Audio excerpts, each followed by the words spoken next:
My name is V, and it's great to see you here. We've got this space now at Big Questions to ask, discuss, and investigate some of those big questions we have as we face life, its meaning, and the claims of Jesus. So this week we're going to be looking at medical ethics in the context of gene editing and designer babies. So we've got Professor John Wyatt with us here this lunchtime. It's great to be able to welcome him. He's the Professor of Ethics and Perinatology at UCL. He's been a consultant at University College Hospital for over 20 years, and he now spends much of his time focusing on teaching and research into the ethical dilemmas raised by advances in technology. In a moment, he'll be giving a short talk, and after that, there'll be some time for questions. So please text in your questions to the number you'll see on the lectern here and on the pillars around the room. We'd really love to be able to have a conversation about this, so do be texting in during the talk. Great, I think that's it from me. John, it's great to have you here. Thank you so much. Over to you. Great, thanks very much, Fee. So, as you've heard, my background is actually as a doctor. I've spent a lot of my professional career as a baby doctor working in central London at a big intensive care unit for babies, many of whom are extremely premature and going right down to the limits of viability. That's out of the normal 40 weeks gestation, going down to 23 weeks, literally weighing 500 grams and fitting in the palm of my hand. And it's a very technologically demanding kind of medicine. And I have had the privilege over the years of caring for many babies with very severe genetic disorders, some of whom have died.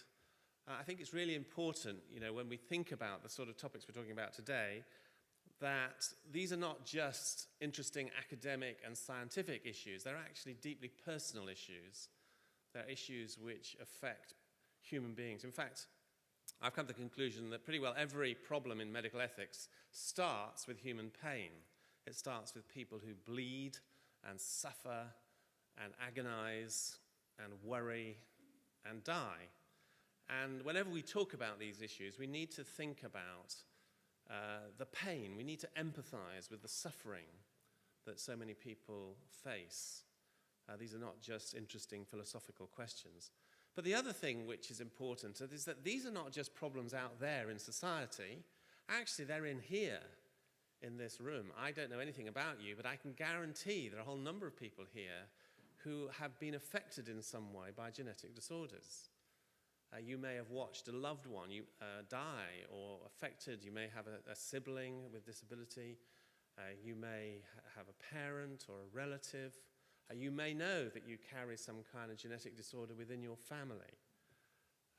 In fact, if you were to look into your DNA, it turns out that on average, each of us are carrying between 7 and 8 on average, genetic variants which are potentially either lethal or causing severe disease. And we're all carrying these in our DNA. So these are issues which affect all of us because of our humanity. It's part of being a human being. Is also there's all these genetic issues. One of the issues which you're probably aware of is the whole debate going on about Down syndrome and the diagnosis of Down syndrome before birth. So on a whole number of occasions, I've had to talk to parents before birth when a diagnosis of Down syndrome is made. These are the chromosomes from an unborn baby. If you look on the right bottom, you can tell it's a little girl. She's got 2 X chromosomes as opposed to XY if it was a boy. But she's got an additional 21 chromosome, and that means that she's going to develop Down syndrome. And in the UK, every time that's diagnosed, the mother will be offered the option of having an abortion. And the current statistics suggest that about 90% of women, once a diagnosis of Down syndrome is made, will choose to have an abortion. And these are the kind of agonizing decisions which people every day face. And it's partly due to the advances in technology which allow these kind of genetic variants to be picked up before birth. As technology has advanced, the possibility of making human beings in all sorts of ways with reproductive technology has become much more complex. So in order to make a baby, you need these 4 things. You need a source of eggs, you need a source of sperm, you need a uterus or a womb, and you need somebody to care for the baby after the baby's born. But there's no reason why any of these four variables should be related. So you can have things like embryo donation, sperm donation, egg donation, surrogate pregnancy, and so on, and lots of many different variants. And as technology advances, it leads to all kinds of new challenges. For instance, it's perfectly possible to go on to Google and commission a baby. You can identify sperm from a sperm donor, you can get egg from an egg donor, you can commission a surrogate mother and do the entire thing by Google, create a baby from scratch. A quite well-known lawyer called Hank Greeley made this claim. He said, within the next 20 to 40 years, it's likely that the majority of babies in developed countries will be conceived in IVF clinics and receive whole genome sequencing as embryos before being selected for transfer to a womb. In other words, that old way of making babies, that's so 20th century.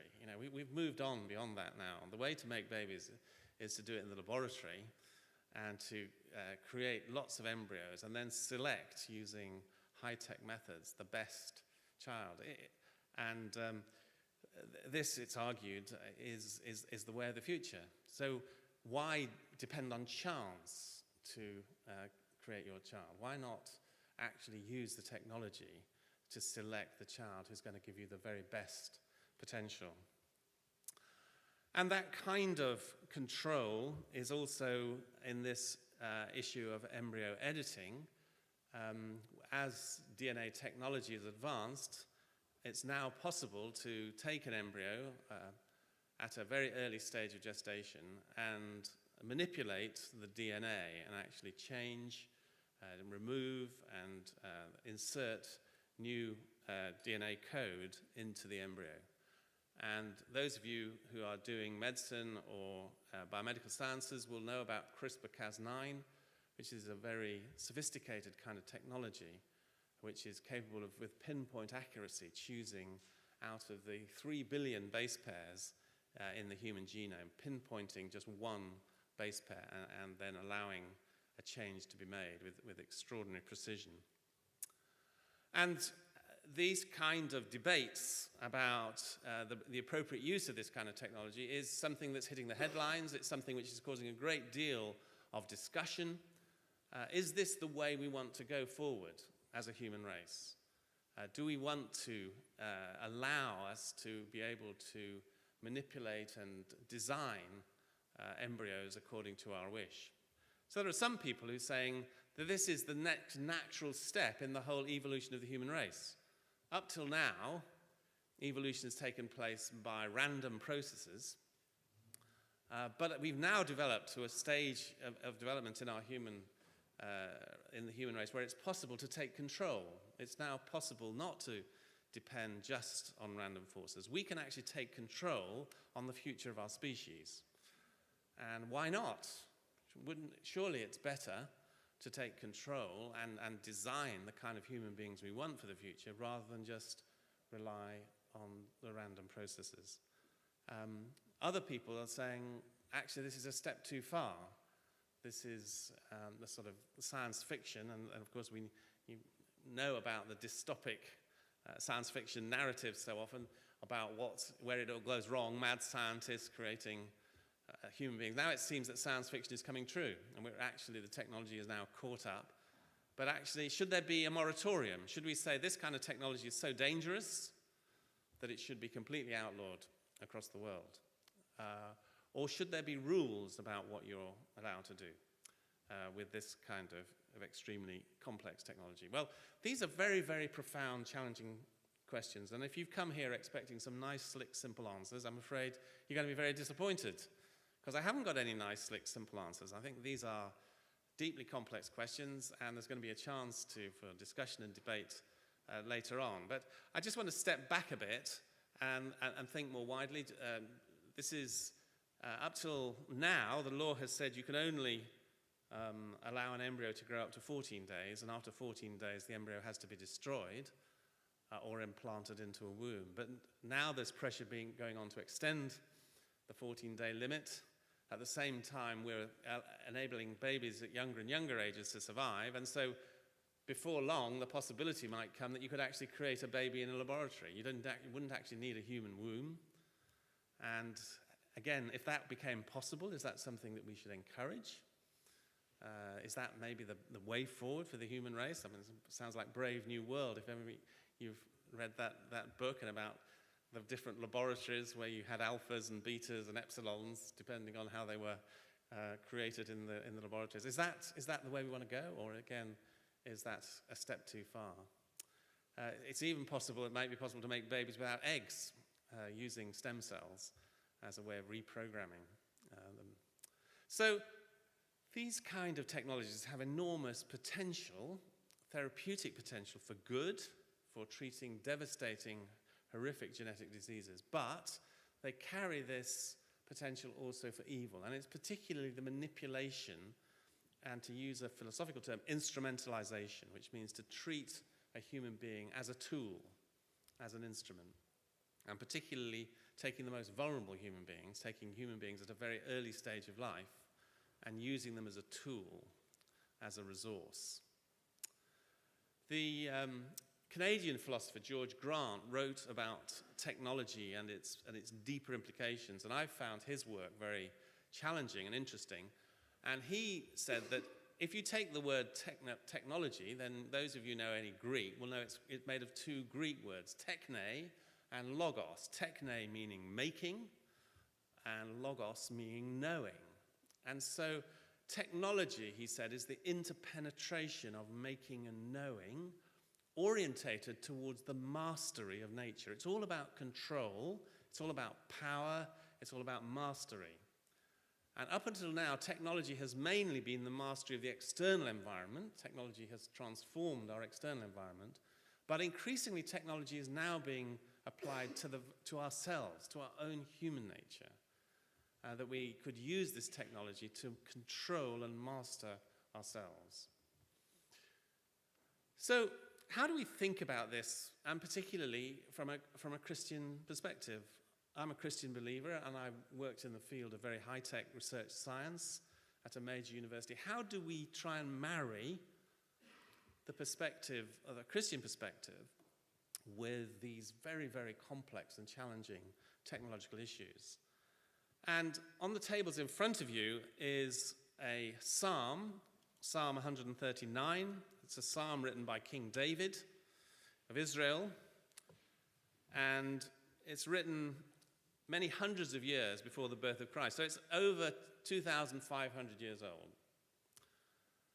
And how on earth could this very ancient poem, written more than 2,500 years ago, how could that be relevant to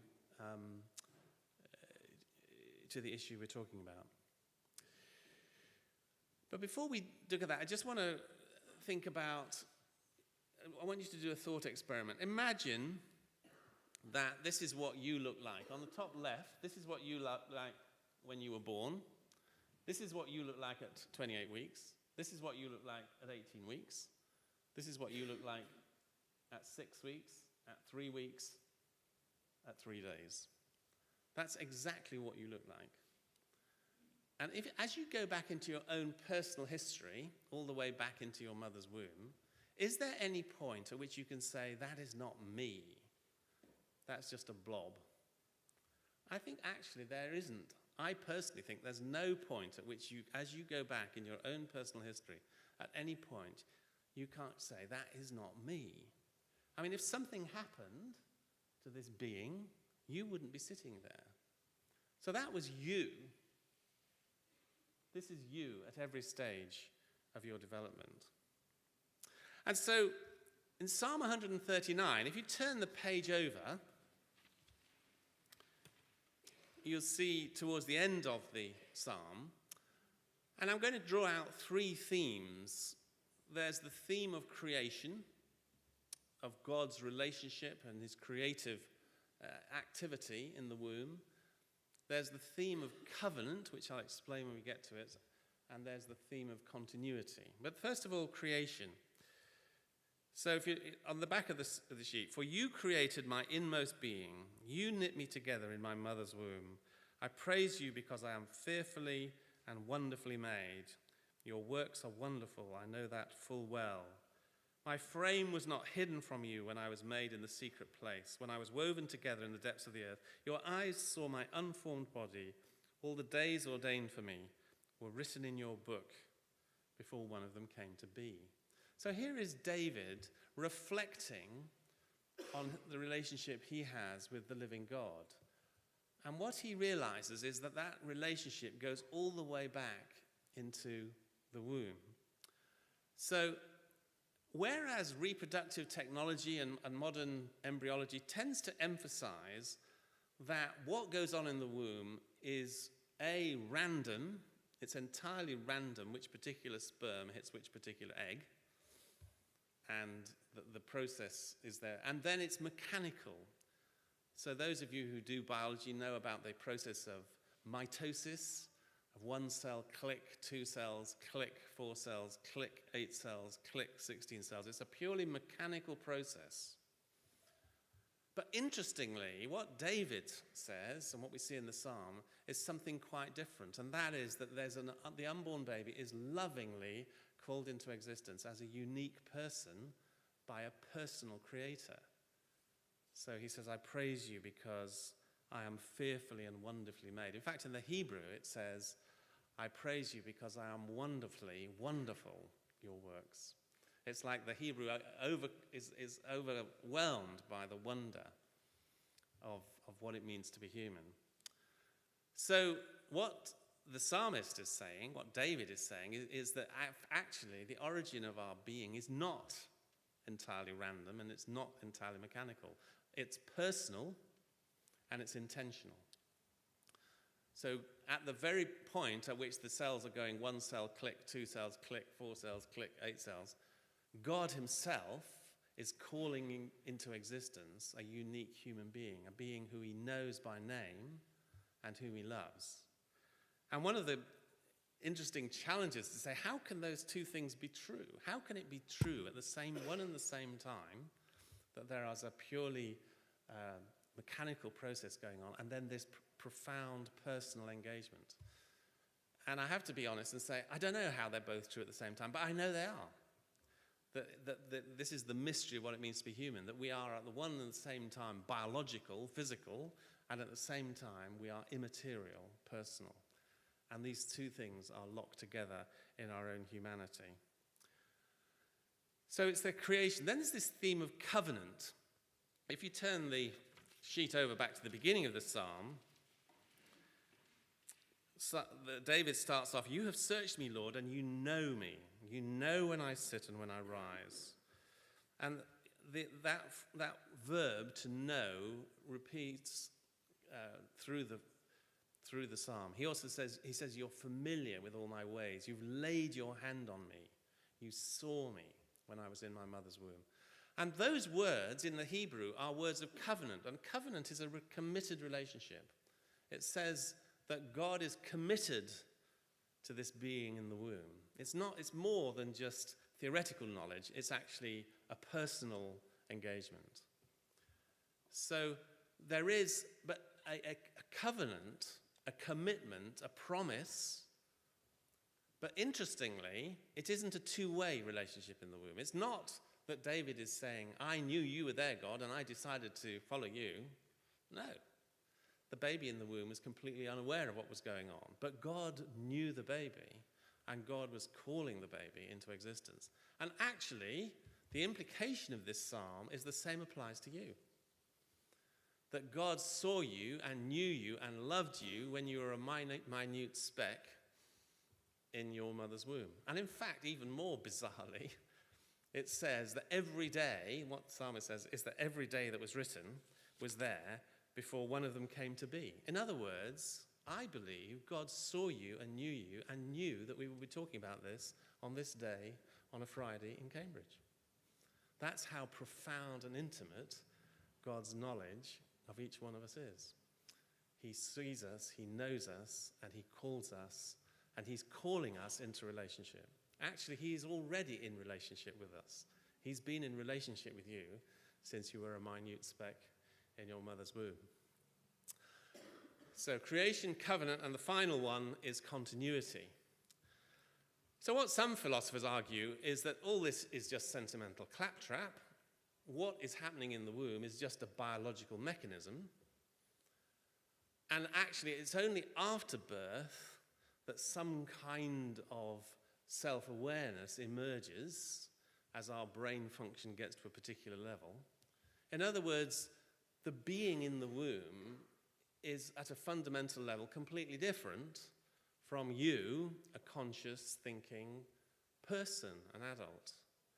But what the psalmist says is actually, no, that's not true. That was me that you saw in my mother's womb. That was me that you were forming. That was me that you wove together in the hidden place. Now, I mean, the psalmist was not a fool. He knows that babies aren't actually grown in the earth. He's using poetic language. We, in our sophisticated biological science, are able to know much more.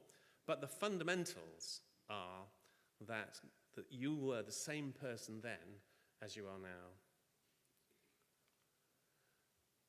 So I came across this slide on the internet. So this is a very, very early ultrasound, and the little blob in the middle is 5 millimeters. But what love sees is love sees a baby. Love says, we're expecting a baby. And so it's very interesting to me as a pediatrician that everybody has these days, every baby has its own photo album. And the photo album doesn't start at the moment of birth. It actually starts with a grainy ultrasound image like this. Because it's the same story. That was me. That was me that was in the womb. That was me that's little blob. That was what you looked like.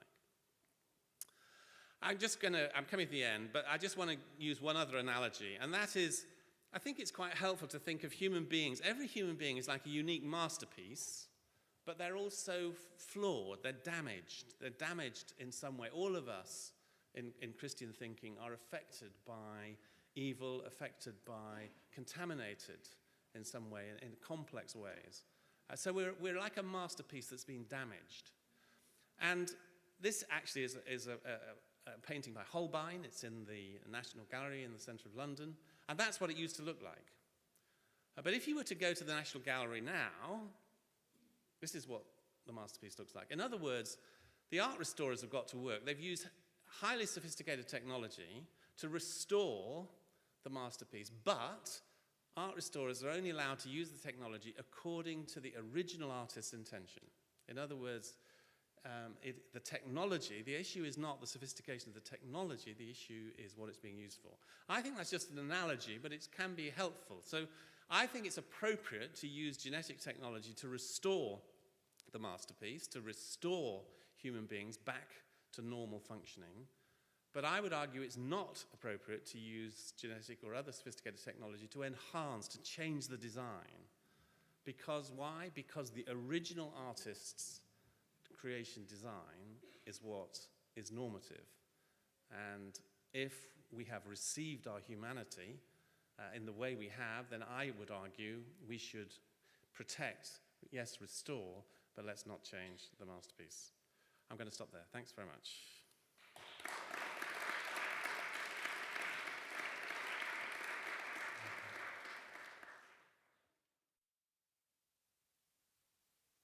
Great, we're going to make a start with questions now. Sorry to break in there. Do keep texting them in. So first question here.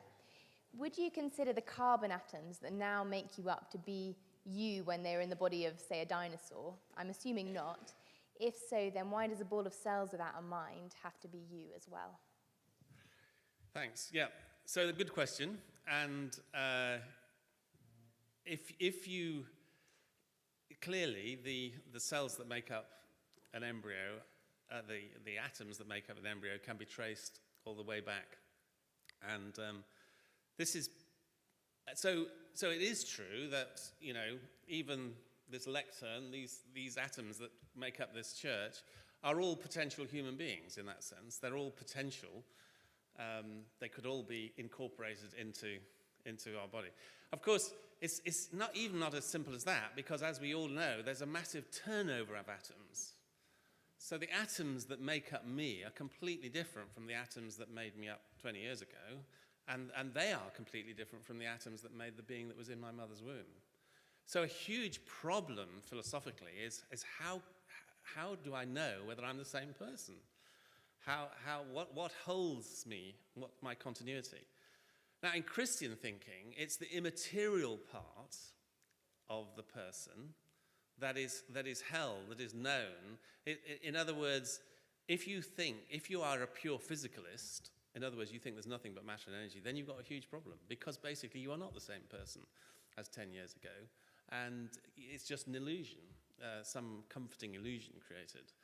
But from a Christian point of view, there is a unique personhood which is known and loved from the point. Now, why does it start at the point at which the sperm meets the egg? I think because at that point there is a unique individual. And the ancients, the majority of the ancients thought that, but interestingly, they didn't know anything about DNA. Now we know about DNA. We know that it is at the point that the sperm meets the egg that the unique DNA, the heritage, that's the point of discontinuity. If you're looking for a point of discontinuity biologically, it's very hard to find any other point. See, the interesting things about human beings is that we are desperate to seek meaning. It is in every human being's nature is to try to understand and seek for meaning, to seek for meaning in our own lives, to seek for meaning in our relationships, to seek for meaning in our narratives, to seek for meaning in the universe, and so on. And yet, if the physicalist story is true, that's completely pointless. The only purpose we have is reproducing and passing on our genes to the next generation. But why on earth this extraordinary fascination with purpose and intention and meaning and goal and progress and all these other myths? I mean, these are all illusory. So I think that if meaning is important, seems to be very important to human beings. In fact, you could argue that it's not possible to survive as a human being mentally, psychiatrically, psychologically, without meaning. But the only choice is you either seek for the real meaning or else you just invent a meaning. Let's play. Let's pretend. Let's pretend my life is significant. Why not? It's all a game. I mean, in a sense, that's really the only two alternatives you have. Let's pretend that humanism is important. Let's pretend that human beings are significant on the planet. Why? Why should human beings be more important than cockroaches? And yet, well, let's just pretend. Let's create a doctrine we're going to call humanism. And let's live according to this pretend fantasy that human beings are important and significant. I mean, that's really what a sort of physicalist version of humanism has to be. I mean, is that satisfactory? Is that the way you want to live your life? Or do you want to say, hang on a minute, that doesn't sound right. There must be some deeper meaning in what it means to be human. Thank you so much. I think that's all we've got time for question-wise. And I'm really sorry if your question didn't get answered. There were more questions here. Thankfully today, most people probably won't have lectures, and there is really no need to rush away. We've got this space, we've got snacks coming out. John will be here afterwards, and he'd love to meet you. He'd love to hear what you think and be able to have a conversation. And on your tables, you'll see a feedback card, which we'd love to hear back from you. We'd love to hear how you found the event and how we can make it better. So if you could just take a moment, grab the feedback card, grab a pencil, and jot down some thoughts. And if you'd like to chat more about this or any other question, just tick the I'm interested box, and someone from the Christian Union will get in touch with some ideas of how to do that. So some ideas straight off now. On Monday evenings, we've got a series of evenings called Real Lives Continued. That's a chance to meet a whole range of special guests who are going to be talking about their story, their life story, and how the life of Jesus has turned that around. So this week, we've got Rosie Woodbridge coming. She plays Ultimate Frisbee for Team GB, so that should be really, really fun. And as part of that, there'll also be a discussion group looking at an account of Jesus' life, an eyewitness account, to discuss together. So that's Monday evening. You'll see the flyer there on your table. Do come along to that. And Big Questions is back here again next week. We're going to be looking a bit more at this idea of what it means to be human, but from a slightly different angle, from a kind of psychological angle. So we've got Dr. Glyn Harrison coming to speak on that topic of identity. Who am I? It's a cliche question, but it is something that we all ask, and it's such an important question to think through. So yeah, those are two things that we'd love to see you out on Monday and Friday. And I think that's all from me, but we've got this space, so do stick around and keep chatting.